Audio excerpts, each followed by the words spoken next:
but time now to meet the hiring managers face to face. Our panel is a distinguished group of Fortune 500 business leaders. They tell us what they want from you. First, Jason Rubino, Vice President of Strategic Development for Aramark.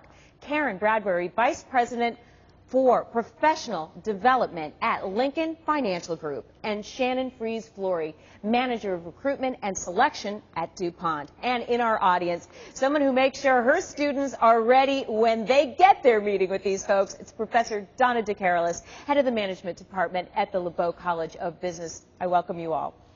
Thank you. So Jason, I want to start with you. The question I hear so much from people is, how do I even get in the door for an interview? And that's really obviously where it all starts, is how you get your foot in the door. You have to realize that every hiring manager is seeing hundreds or even thousands of candidates, and so you have to find a way to make yourself stand out. And the way you can do that is, number one, learn about the company and really demonstrate you understand the company's mission. Number two is to use your resume and have something creative in there, some hook that really draws people in and wants to make them read it again and meet this person. And the third is, if you can get a face-to-face with an executive or even someone on the HR team, you want to make sure you make some personal connection when the resume comes in or the email comes in. They remember you and actually say, I really enjoyed meeting her. I'd like to bring her in and get to know her better. So Peggy's bragalogs could come in handy then, for sure. Absolutely. Shannon, I want to move to you. You see these people all the time. What are some of the traits that really stand out? What are the qualities that really jump off the page and in a quick meeting really impress you? Well, that's a great question, and I think beyond the minimum requirements, first there's the minimum requirements. Got to meet the minimum requirements. But beyond that, we look for things like leadership skills. Examples of leadership skills could come from volunteer organizations, affinity groups, religious organizations, examples of showing the motivation to lead.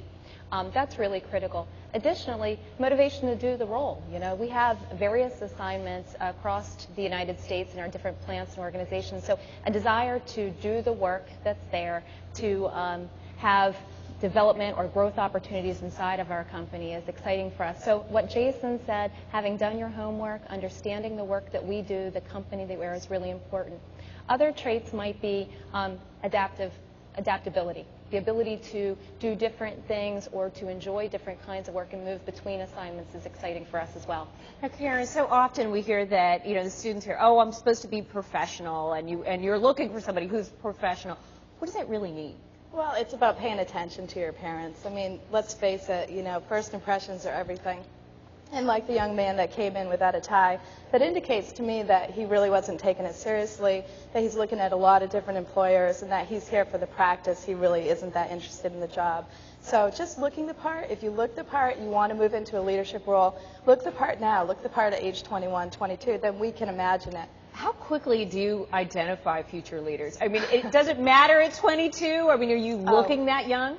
My program, I run a program, it's a rotational leadership development program, and I can tell from the first minute whether or not this person has what it takes. So it's about the confidence, it's the way they hold themselves, it's the way they speak, it's the way they come in being prepared, doing their homework, and that you can spot them really right off the bat. And I think people can get there with a little bit of practice and feedback from others. So important. I mean, that means as soon as they leave school, essentially, they've got to be ready. And so that's why we have our great professor in the house, Donna DeCarolis.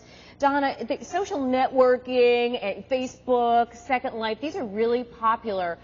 Is there a way to use the things that the kids love on campus to help educate them so they're ready for these guys? Yeah, Mary, absolutely. So the big picture is, the bottom line is, we want employees that are independent, innovative, creative, motivated.